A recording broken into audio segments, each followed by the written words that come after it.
everybody to a place for wisdom talks and meditation. And today I have Madhva joining us where we're going to be talking about maintaining loving relationships in these times. These times of quarrel and hypocrisy. This is what it's all about. We want to try and see how we can maintain these relationships. So we're going to be talking about the spiritual aspect of it. At the same time, we're going to be talking about have your questions. How do you feel? How is it that yourself, if you have any type of queries or, issues, you can always, today is the time for us to connect and talk about this. So I'm going to be bringing him on Instagram right now. As we can see, he's on Facebook right now, which is lovely. So I'm just making sure it's connecting on there. And it's all headphoned up, which is great news. So how is everybody? I want to see some comments coming through the things. Hey, Madhva, you're good. I can see you on Insta, by the way. It's on Jagannath_Dasa. And you're here right now also on Facebook. Hey, so, Jagannath. how are you, by the way? How's everything going for you? I'm good, bro. I am good. Thank you very much. Here in Spain. Get on with the life. How are you? It's been great.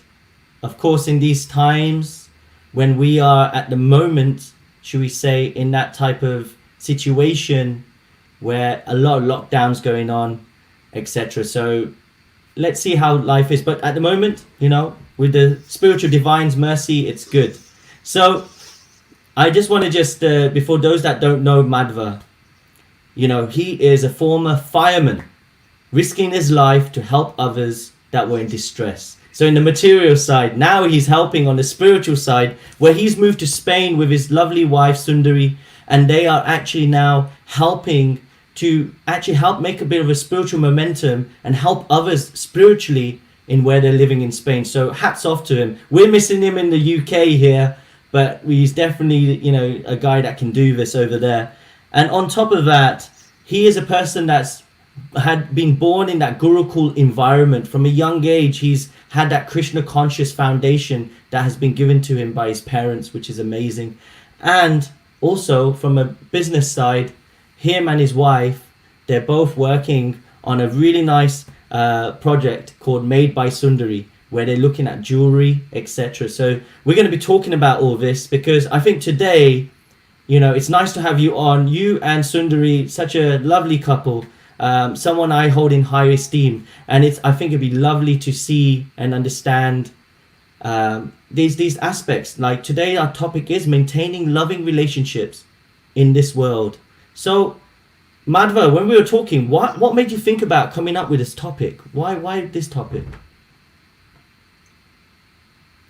Well, it's something that's really important for me is this idea of community.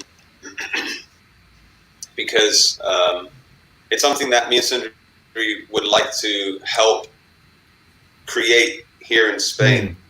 A nice, a community of like-minded people who are interested in elevating their lives spiritually, materially.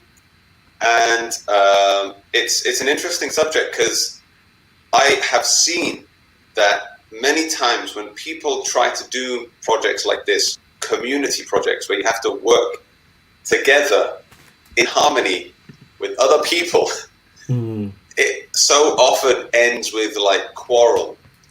So often there's always reasons for people to argue. There's always reasons for people to fall out. And so this topic of maintaining loving relationships is just something I'm really trying to come to grips with, trying to understand how that's possible. How can we do that? So I thought it was an interesting subject. I think it's an interesting subject for people because ultimately this is something I was thinking about recently, is we're all looking for love. Like the bottom line of what we are looking for in all of our activities is love. And so it ties in with maintaining loving relationships. How can we give that to each other, practically? So it's an interesting subject, and I just thought, who better to speak to about it? To be honest with you, I've come to get your advice. That's why I'm here to I'm here to see yours and also everybody that's online. And I think this is important because there's this aspect of love and lust. And sometimes in this material world that we talk about, we can get, should we say, there can be a confusing aspect. I see a lot of people when I'm doing kirtan and do it, you know, in yoga centers, these type of questions always come about. So I just want to just put a statement that Srila Prabhupada, who's the founder Acharya of the Krishna Consciousness mission, he actually said, and this is from the Science of Self-Realization, chapter 7, you gratify my senses, I gratify your senses. And as soon as that gratification stops, immediately there is divorce, separation, quarrel, and hatred. So many things are going on under these false conceptions of love. So it's like Srila Prabhupada's here actually showing that, you know, like what you said, in this age of quarrel and hypocrisy, we're talking about this subject of love. And it's like, is it actually love? So that's my first thing I would like to ask. I'm going to ask, of course, Madhva, but I want everyone to comment. I can see, thank you for those that are joining collectively with the different... Yeah, Mira's hey, on. Mira. Mira's saying such a loving relationship between you both in this live. Thank you. Brotherly love going on here. We have about 115 of you at the moment that are on, which is really very nice of you to join. So I want you to just let us know your conceptions of love. And I don't mean the textbook conceptions. I want to know what it means to you, what love is. So this is a question I'm going to ask Madhva right now. Madhva, what is love to you? Oh, wow. Such a deep question. I had to start it. You're going into the deep end. Yeah. What is love? What is love to me? Okay, I'll just give you a simple answer. This is something that I concluded for myself recently, which is that love is service. Love is service. Lust, the opposite of love, is when I want you to serve me, I want you to serve my senses, and love is I want to serve you. That's what love is for me. Wow. So service, when we talk about service, there's this aspect of when we do service, like, you know, without no condition. This is the difference, isn't it, in service? So in the spiritual side of things, for those that may be new, why do we do service? This is actually one of the reasons that we do service, to actually demonstrate selfless love in a way. So when we say it to the divine, it's like even that Hare Krishna mantra, it's saying, oh divine, please engage me in your loving service unto you. It's like, so you have this aspect, even the mantra is saying, here, this is loving service. This is what I want to try and do. So the question comes right now is that, how do we know when we got love, that how do we know it's not motivated, unmotivated love? Because that's another thing, isn't it, that we have to be very conscious about when we talk about love. Because right now here, the love that we have, it's like, hey, you do something for me, I'll do something for you, right? Which is lust. Yeah. Right. So how do we make it unmotivated? Like, what's your experience been, you know, growing up in the mission, and also with, you know, now you're married? Like, how is there some tips you could give us on this aspect?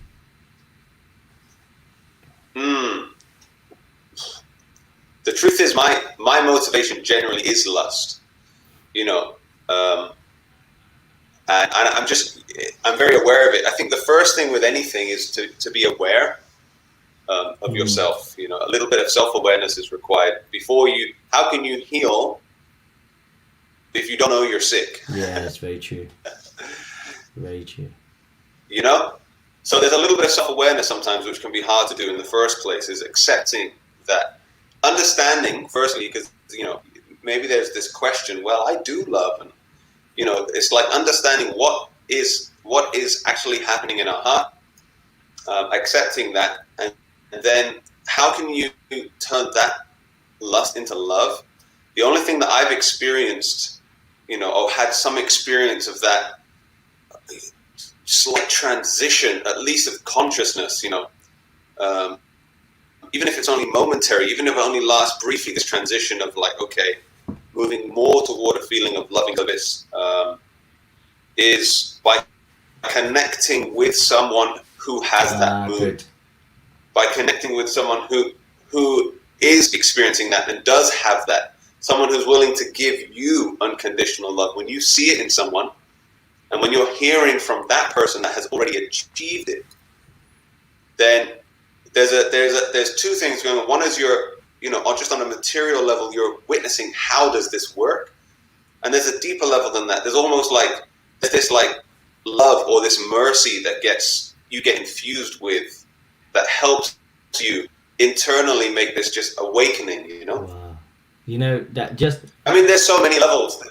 Yeah. But I would say that as the primary thing for me. So that just brings me on. So when we connect with someone that actually has that type of love, then that's how we can rub off on us. That's what you're, in a way. So is that what you're coming to? Is that right? Yeah. 100%. It's like, they say it in business or in life in general. You are the 5 people you hang out with most. Yes. So true. And it works spiritually too. It works like that. If you have good, that's why there's this whole thing of sangha, like good sangha, good association. That word sangha is association. And so in spiritual life, and your spiritual life is the part, typically or generally, that's going to be the aspect. That's going to be the activity which is working on this area. That's the activity which is working on transforming lust into love. If I'm going to the gym, that's an activity that's working from transforming all this fat into muscle, which I should probably do more of that too. So each activity we do has a purpose, and your spiritual life is that activity which is there to transform lust into love. That brings me on to, I think, Srila Prabhupada. It's Bhagavad Gita 434. I know we got Bhagavad Gita channel on. This is Bhagavad Gita 434, and it says, and just on this, the process of Krishna consciousness. And we're talking about Krishna consciousness for those that maybe other spiritual beings utilize this type of principles into your ways as well. The process of Krishna consciousness turns our love towards Krishna and away from anything not fit to love. As a child is fully satisfied in its mother's lap, we will be fully satisfied, joyful, and alive when we come in touch with the Supreme Personality. We do this under the guidance of his representative. So when you're saying when we come, so just try to learn the truth by approaching a spiritual teacher / master. Inquire from him submissively and render service unto him. The self-realized souls can impact knowledge onto you because they have seen the truth. So in this case, truth is love, right? Jagannatha, we didn't even plan this. No. We haven't spoken about this. Where'd you get all these quotes from? It's just something I was actually today. It was something else I was thinking about, and I was just reading, and this quote. I was like, oh, that so resonated with me. But so that's to those that may not know it. This kind of thing happens, bro. This kind of thing happens when you're practicing sincerely spiritual practices. And when you're sincerely trying to open your heart to God, these kind of things happen. These synchronicities, you start experiencing them. It's like, you had it on point. There was this, you just read it today, it resonated with you, and it's exactly what we're talking about. We didn't plan this. No, it is something that's, so those that don't know, it's Bhagavad Gita chapter 4, verse 34. It's something that really resonated with me, and actually this helped me in my spiritual service. Like before coming into this spiritual path, we have that tendency, and still, like Srila Prabhupada will say, we're in a hospital. It doesn't mean all because we're following a certain path that okay, everything is now left behind. We bring that baggage with us, but when we, like you said, when association is strong, and this is why it's so key to have strong association. You said a sum total of 5 people. So if we have, this is another spiritual life hack, everybody. Think of 5 people that you feel that inspire you. Now we're talking from a spiritual perspective. I will leave it to you to judge what you want to be inspired in. But from a spiritual point, if you want to be taking it to the next level, then associate as much as possible. And by the way, right now we might not have personal association, but you can have association through Zooms. You can have association like we do through Facebook, etc. We can then also have associations by what we call the teachings of that person. So so this is another thing. So it doesn't mean that we have to do the physical association, but the teachings as well. And having these associations of these 5 people, this influential aspect is what will make us actually grow in our Krishna consciousness. So I'm really happy you brought about the sum total of 5. It's so true. It's on point. Yeah, it's true. So let's It's bring actually it to now. Right now we've got COVID going on. We have relationships where everyone's stuck. Most are stuck in their houses with the same people. Before you could escape, you could do different things, but this is not the case right now. So in this situation that we're in, maintaining loving relationships must be difficult.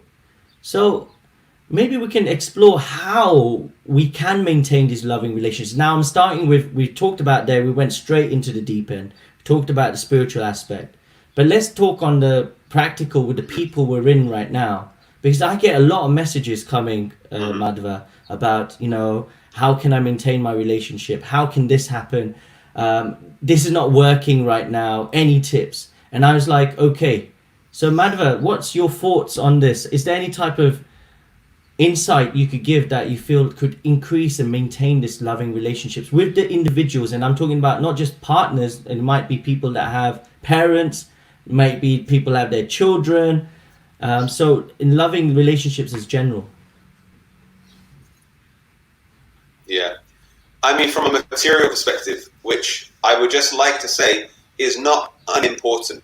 Sometimes we experience with people who are practicing a spiritual, practice or life, that there is this idea of forget anything material because that is unimportant. Just do spiritual activity. Krishna consciousness is a little bit different to that, in that your daily activities of your life can be spiritualized. Even going to work can be spiritualized. And you can for example, practice nonviolent communication with someone, right? So as a basic one example of a way to help maintain loving relationships is to learn how to communicate with each other, learn how to set boundaries, because you're in each other's space all of the time. Me and Sundari have barely had an hour away from each other. No, it's been more than that now, especially because here in Spain the lockdown's over. But nonetheless, we live a very close life. We're always with each other, almost always with each other. And so it's very difficult to just serve the other one all the time. Have this mood of service. That's all you need to do. It's like, okay, the problem is I'm not there yet. I am not that advanced. I can't do that. I have needs. I have selfish needs still. I am still a selfish person. Leave me alone. So then how do you balance that? How do you balance that, those personal needs that we all have still, so that we don't just burn out, so that we don't just repress a lot of emotions, all in the name of being spiritual, all in the name of maintaining loving relationships, because that's also not healthy. So, there are material things that you can do, like practicing, learning to communicate with each other is one thing. Me and Sundari have actually done counseling. We've done couples counseling. Wow. And one of the things that you learn when you do counseling is essentially nonviolent communication. It's learning how to express your emotions without attacking the other person, which is not typically how people communicate with each other. Typically, if I'm upset about something, I'll direct my upsetness or my hurt manifests like some kind of anger or some kind of pointing the finger. That's typically what happens if you haven't had any training in how to communicate. Or, you know, not always, but that's a typical thing that we see. So learning a little bit about communication is something really valuable. Learning to understand what your feelings are and how to express that rather than attacking the person. And that also includes knowing how to set healthy boundaries. You know, knowing how to set healthy boundaries. I find that it becomes easier to slowly adopt this mood of service, these you know, higher tendencies, these higher natures, this mood that we're aspiring for, which is a mood of a mood of unconditional loving service, which is ultimately what nourishes us and makes us happy. This selfish stuff doesn't nourish us, but we're still sometimes just at this level where, you know, you can't falsely renounce it. So, you know, I find when I'm more settled in how I communicate my needs and how I set my boundaries healthily, it makes it easier for me to start to try and adopt a mood of service, because I'm not feeling resentment. I'm not feeling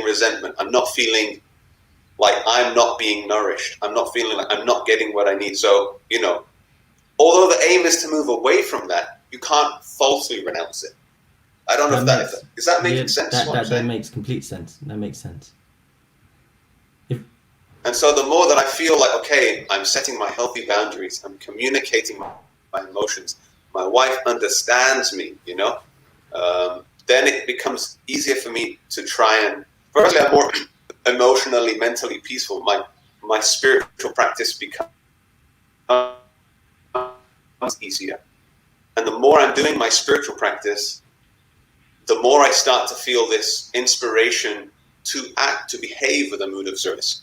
And that's when I start to feel nourished, you know? Wow.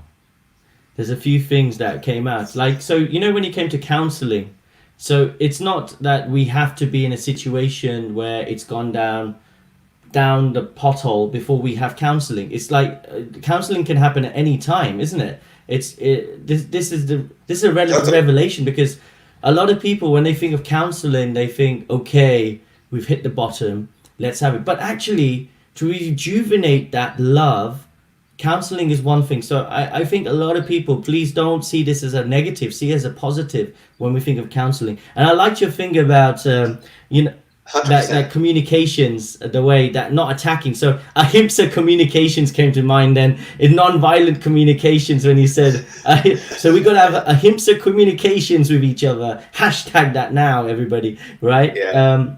Hashtag ahimsa communication. I like that, bro. That's a good one. Ahimsa communications. You know, let's coin that term again. And having healthy boundaries, I think that's so true as well. I personally, myself, like, for me, my boundaries, when I'm coming online here, I'm in my office, I'm focused here. It's like I've cut out to the rest of the household. I have a child, I have a wife, and it's you know, I love my time with my child and wife, but it's like this place where I can feel, okay, it's a zoning in time sometimes for myself. Even my work, I have my office and I close that door, then I can have that. And so this is just one thing that just came to mind when it is. So very good points. Thank you so much for sharing. And I actually have just seen that Pranjal Joshi, guess what he's just put as a hashtag? I put it on. He's put ahimsa communicate. By the way, it's ahim, ahimsa communications, but we can have ahimsa as well. That's a new terminology as well. We can use that. So thank you so much, Pranjal, for that. Really kind. Thank you, Pranjal Joshi. So, and also just on this, when you were talking, I had a very nice question came up, and I think it'd be good to answer this now. So the question came, there's two actually. There's Jada's got a lovely one as well. Very nice. I'm going to read that out in a second, Jada. on Insta. She's put, and I've got Shalu Rajesh Sharma. She says, if other person attacks you, then what happens? Because you talked about this aspect of when we're talking, that we should have that type of ahimsa communications. But what if it's coming from the other way now, Madhva? It's a really good question. Thank you, Shalu. Yeah, great question. Maybe we can both say something. I don't mind starting it, but one thing for me, Shalu, is I always feel that sometimes we can't help it, right? So if we can't avoid these things sometimes. So it's just life. Sometimes you're up, sometimes you're down. Sometimes someone is being very nice to you. Sometimes someone is horrible to you. Yeah.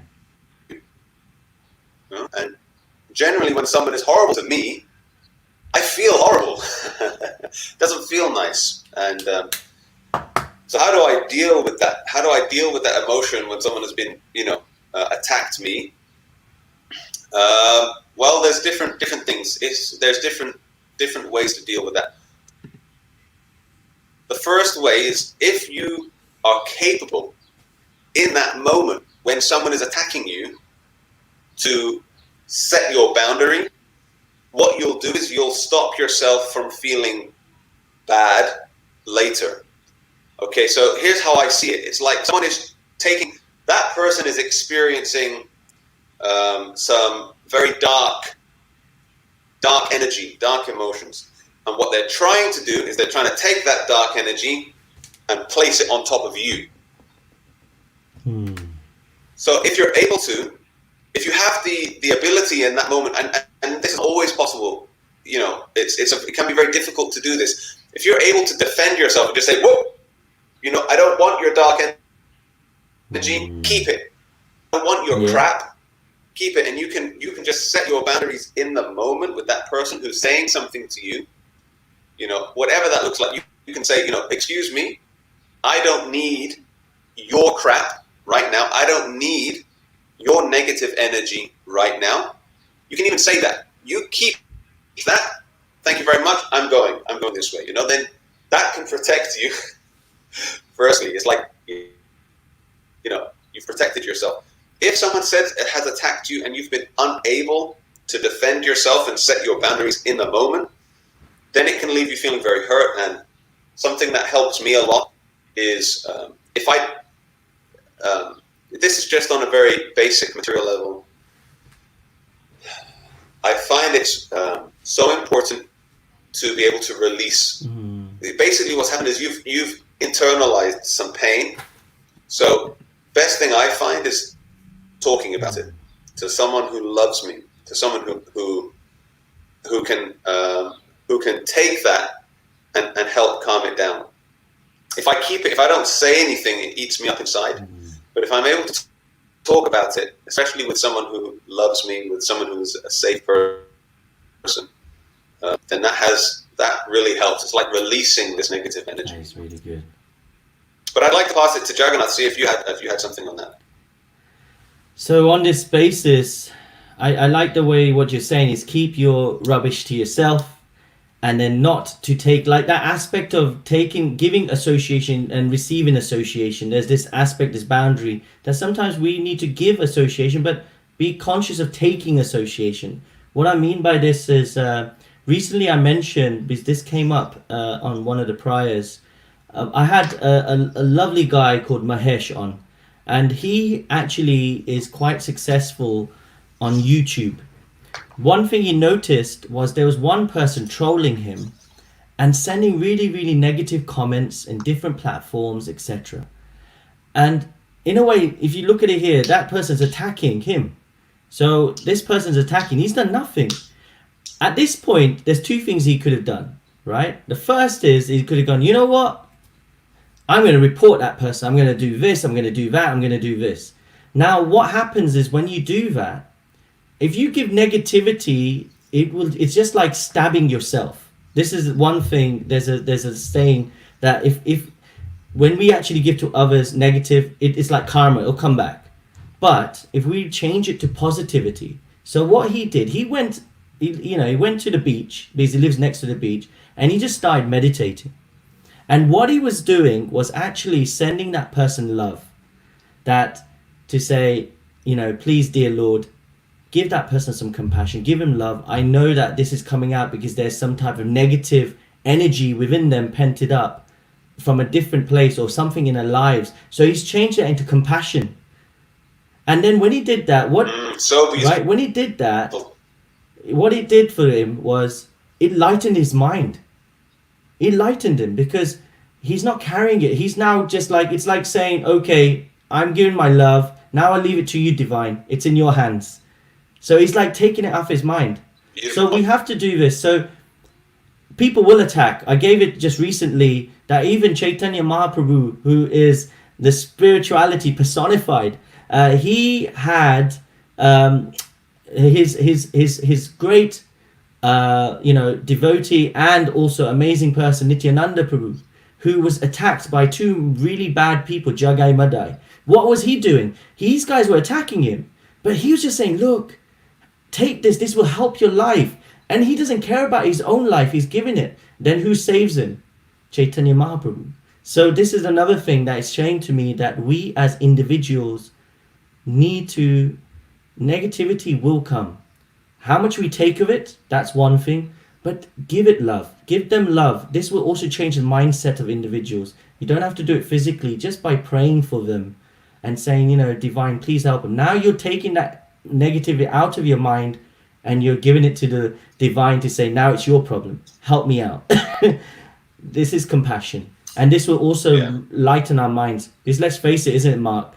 That right now we're living in a world that of quarrel and hypocrisy, and we're going to get a lot of this happening. It's just the way life is. So let's try to, don't let it burden us. I think that's what I'm trying to say. I think you were saying before was I really appreciate how open you are. That way you said, I've got things to work on. I'm trying to do. We all do. We all have things to work on. So let's not make it even more heavier on ourselves. That's why the divine will help us if we can actually call out. That's why the power of prayer is so important that we talked about. So just a plug. If you didn't get a chance to listen to the power of prayer that I had with Achyuta Gopi recently, check it out. It's on the different channels that you're on right now. So that's what I would say. Can I just add to that? Basically what you were saying was you gave a really nice example, like a practical example of what I was saying about service. So when we want other people to make us feel good, which we do, it's natural. Then when they don't make us feel good, we feel bad. When we switch that up to what Mahesh did was he stopped thinking along those lines. He wasn't thinking, how this person make me feel good. He switched that perspective to, how can I help make that person feel good? How can I help that person now instead of that person helping me? And so what you're doing by transforming this mood of selfishness into service, this is what actually releases so much pain. This will literally release so much pain and suffering from your life. And so that's a really nice example of that. And it's a mindset. That brings me on to, if we're looking at true love, it says that true love can be practiced only in freedom. When I mean freedom, it's like if things on our minds, we cannot practice it. We've got so much going on. That is when one who would love is not driven by selfish desires and thus controlled by lust, greed, envy, anger, or any kind of personal ambition. Actions in freedom has got some meaning. Srila Prabhupada says this is, but when we are not free, when we are in the clutches of illusion, Maya, our so-called freedom has no value. So we need to, there's two parts here. Yes, we're giving away that, to the divine. But now we have to think that freedom, only true freedom comes when actually we can selflessly love. It has to be there. So tinged with spirituality and this mindset is powerful. So the two have to work in together. So this is the reason why spirituality is so key in going forward and actually teaching us by selfless love. Actually, bringing on to that, one person that really just he's just come to me that showed so much selfless love is Srila Prabhupada. If you think about it, what he did at the age of coming on to when people are retiring, traveling across the world, having free heart attacks, it's to give to others, to give to people that were just not interested. Just reading that just made me think, where he says, when we are not free, when we are in the clutches of Maya, illusion, our so-called freedom has no value. Yeah, he was just so spiritualized in that way and empowered. So look at the love he gave us. He did it selflessly. So I think he's teaching us by example. And that's why his teachings were so powerful. Because when he came, he wasn't just trying to like philosophize and tell us how sinful we are and how we need to change our ways in order to stop being sinful. He came because he was being selflessly loving. He came in a mood of service, which is what a true leader, any inspirational person that we see throughout history, I would bet my bottom dollar that any of these people, you can see a mood of service.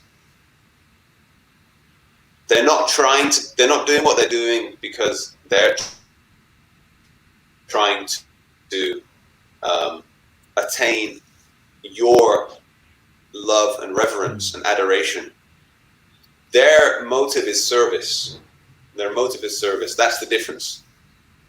Service. This whole point of service is interesting because having grown up in a spiritual environment, I've heard this since day dot. You hear this idea of service, and it's not something that is you can easily understand straight away. I don't think. For me, it hasn't been like. It's not just like it's not something that has been made sense to me straight away. Why should I serve? I want to be served. Like, why should I serve someone else? Like, yeah. Do you see what I'm saying? Why? Why are you trying to put me down? Why are you putting them up and me down? Why should I be serving them? Why shouldn't they serve me? That's not fair. So this kind of mentality is how most of us think. It's definitely how hashtag selfless love. I just say shout out to a few people. Yes. Including my sister. I know she's still there, not, but Janiki. She joined, and a few very wonderful friends are here as well. So this question, why should I serve? Why? And I feel like we've already been touching on it. We've been talking about it. Is once you've experienced, hey Vanita, always so nice and inspiring to see you there. So when you've experienced it, then you can understand. When you've experienced the transition, the internal transition, the kind of satisfaction that you feel when you are able to, when your actions are coming from a place of service, then it starts to make sense. And the point is, it actually makes us happy. That's why. That's why if you're intelligently self-interested, then, and you understand that this mood of service is what is going to nourish me.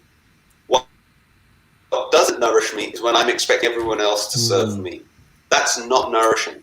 That's so true. It's like saying, and this is I'll call it the loveless world right now. I've heard that coined a few times.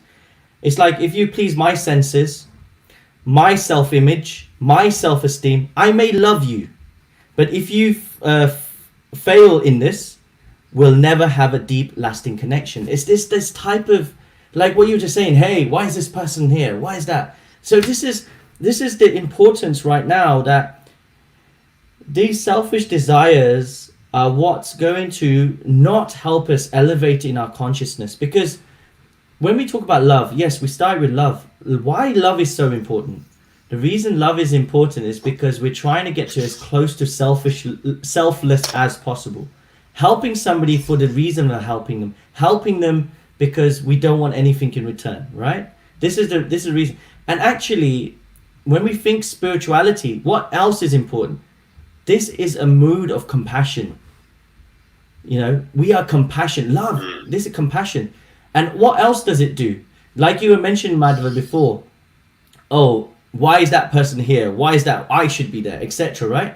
What's that's doing? That's increasing our ego. We're trying to come high in spiritual life. We have to decrease our ego. And our method of love is the process. Love is the process to, number one, increase our compassion, decrease our ego, which will also mean humility will arise. And then we've got a nice grounding of for fertile grounds to actually then spirituality to begin. So it's like, so this loving aspect, when people say, you know, why do you worship deities? Why do you do this, etc.? It's actually by giving love and giving worship to, say, someone else. That's how we are going to able to break this, what you were talking about, this ego. We're trying to reduce our ego. This is very key, I think, here. So maintaining loving relationships has to be when we put ourselves last and others first. And that's the only way, because, isn't it? You hit the nail on the head. That's been my experience. The only way it's possible. I've been reading this book recently called Leadership for an Age of Higher Consciousness, which is actually what triggered me to want to talk about this, by a guru or a swami called His Holiness Bhakti. Oh, just before you go, just before you go on that, because and just toying, remember that, please. I'm sorry that Jada, because I said I'll read it out. She's Hare Krishna, absolutely loving the reference from the Bhagavad Gita. Reminds me of a book by His Holiness Bhakti Tirtha Swami, wrote Transforming Lust into Love. I had to stop you there because as soon as you said Bhakti Tirtha Swami, go on, man, let's hear this. She knows. So Bhakti Tirtha Swami was someone who was so powerful in his preaching. He was so powerful in his sharing of, and inspiring people to adopt spiritual practices in their life, because he embodied this mood of service. His whole mood, his whole desire, his whole life's energy was dedicated to serving others. He wasn't there trying to take from people. He was there trying to serve. And in his book, he's got many books. One of them is Transforming Lust into Love, which I haven't read. It's the next one on my list. But at the moment, I'm working through Leadership for an Age of Higher Consciousness.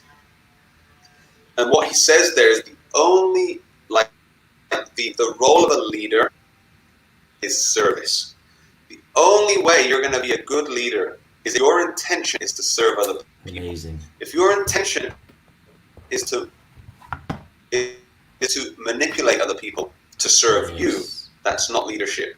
That's not going to inspire people, and that's only going to result in pain and suffering for all parties involved.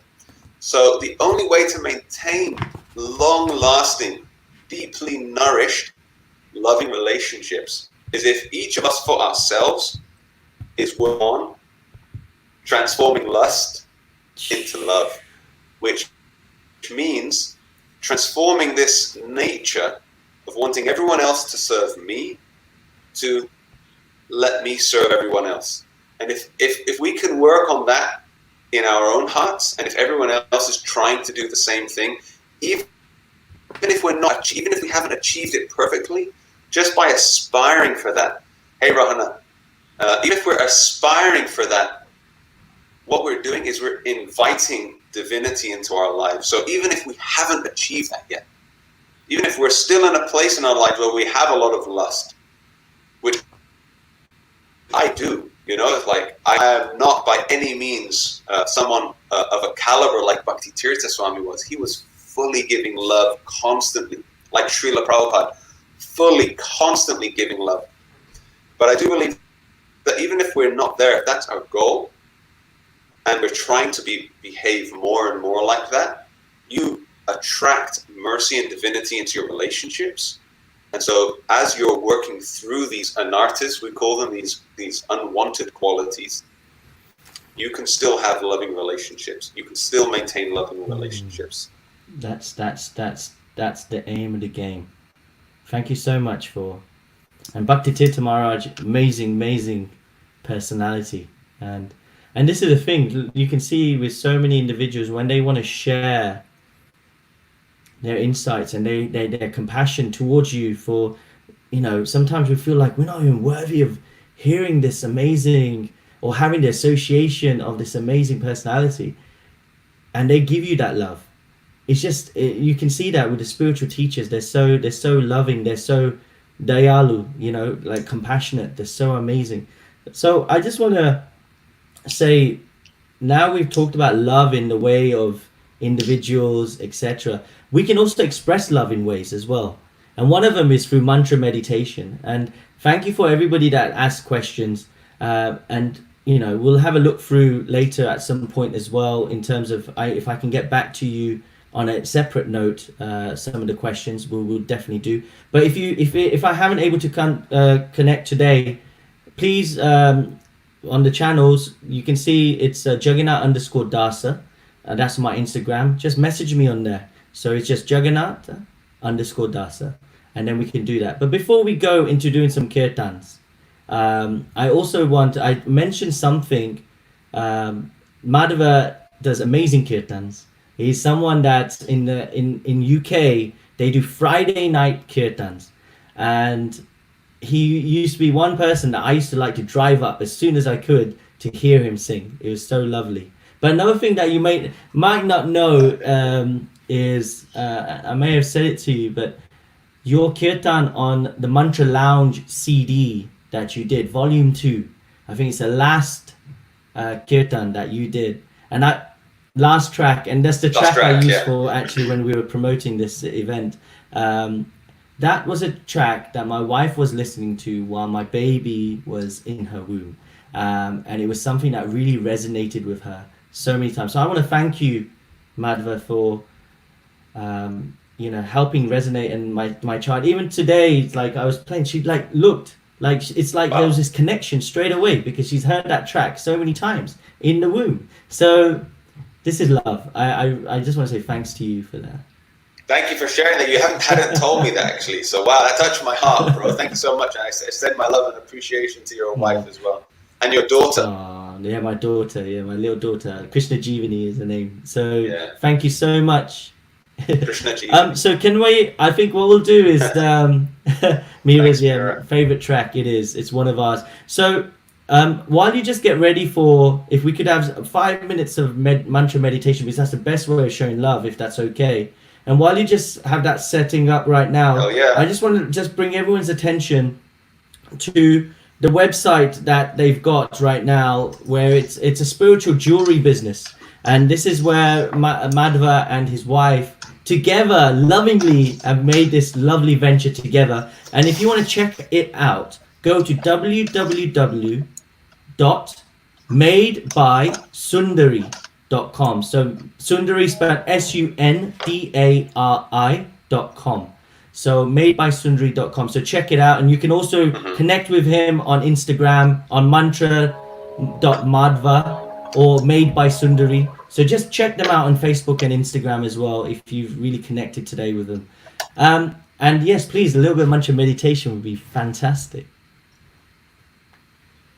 Thank you, Jonah. And I just want to say thank you so much for being such a legendary host. You are a boss host. You guide it so nicely. You ask such beautiful, thoughtful, insightful questions. And it is a real pleasure to have these chats with you. A legend. Maybe you can just tell me if the sound is okay. Yeah, we'll do.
Wow.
Thank you so much for that. I've just had Nilpa say, can you share the link to the track, please? I think it's available, if I'm correct, Madhva. Can you go on YouTube as well? Mantra Lounge. It's available on YouTube, yeah. It's called the Great Mantra. If you type the Great Mantra, Madhva Anderson, which is my name, or Mantra Lounge. The name of the album is Mantra Lounge Volume 2. So if you type any of that into YouTube, you should be able to find it. It brought so many nice memories back for me. Just you singing that, I felt. So it just took me back when my little one was in the womb. Bro, I freaking listen to kirtan you in real life, man. I think we need to definitely do something soon. We'll wait until this lockdown's over. When we're doing some kirtans, I'll be trying to we'll broadcast live some kirtans all together when we can. Definitely, I'm looking forward to that.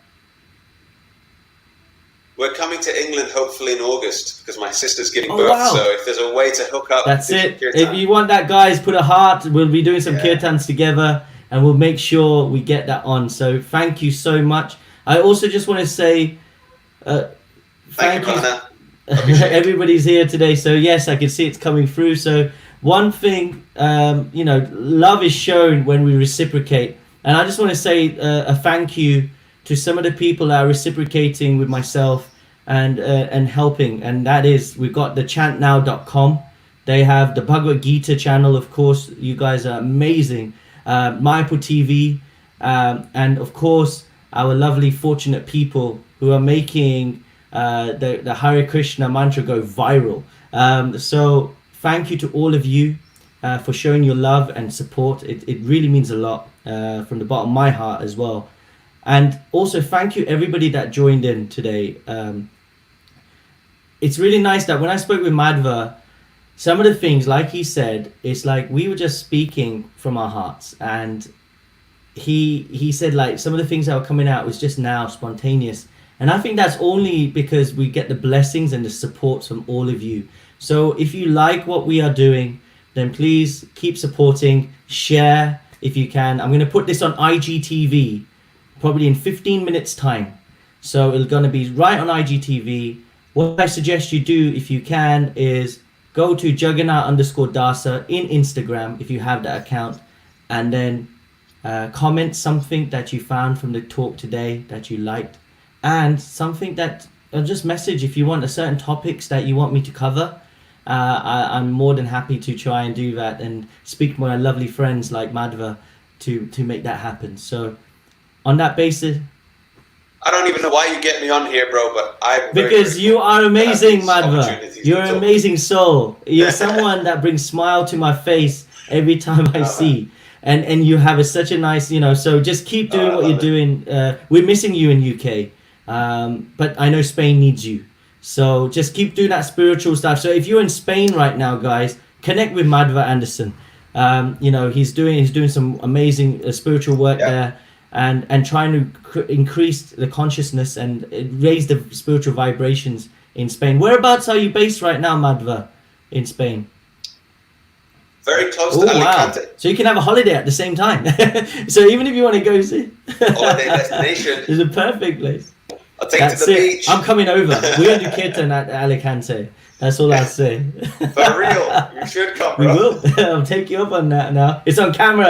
But thank you so much, and please give my regards to your wonderful wife Sundari as well. And until next time, Jai.